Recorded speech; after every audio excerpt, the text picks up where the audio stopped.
The long-haul bombers descended upon Cincinnati's great American ballpark for the highly anticipated first contest between Team Combat and Team Worth. Back a few weeks ago, my partner Johnny McGraw and I, we were at Minnesota watching Worth hit that night.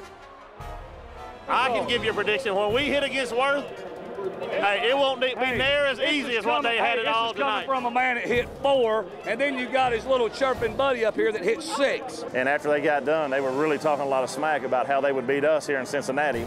And we both kind of made the agreement that there was no way that they would beat us. I guarantee it'll hit it a lot further than that little crap you were hitting here today, that's for sure. Yeah, I mean, at least go to a big field and hit a bomb. The freaks had come out to witness their fellow freaks of nature put on a hitting display the likes of which they had never seen. Johnny McGraw was the first batter. During his last performance, McGraw was within inches of hitting a ball completely out of Safeco Field in Seattle. Johnny scares me, so I'm just going to shut up and let him do the talking. Hit it real good, better than I thought I would. I told you when I got up there I felt tight, but after the first 2 practice swings, I got loose and the ball was flying, so I don't think any of these guys can chase where I was hitting them today. Johnny finished with 11 home runs, his best showing yet this summer. I was just shooting for 8 to try to keep the frequency, under 2 to stay in the hunt for the finals, and so it worked out good. Following Johnny was Team Worth's B.J. Folk.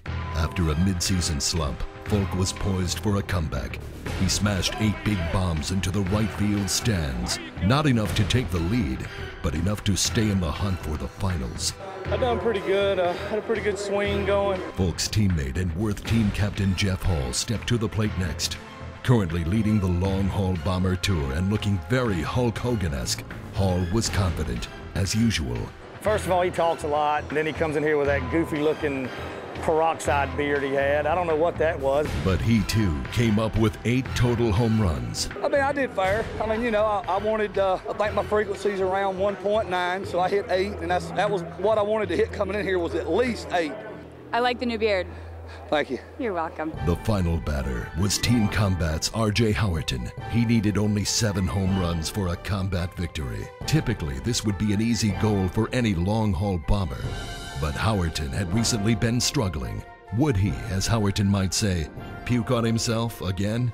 The answer to that was a resounding no. So resounding, in fact, that I'll say it again, this time with an echo. No. R.J. Howerton was back, baby. The reigning home run champion hit an unbelievable 12 home runs.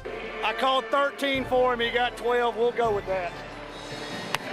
Yes, I've been terrible so far this year, and I had my roommates cheering on for me there, so I'm just happy to be able to put on a decent show for the crowd. The day belonged to Team Combat.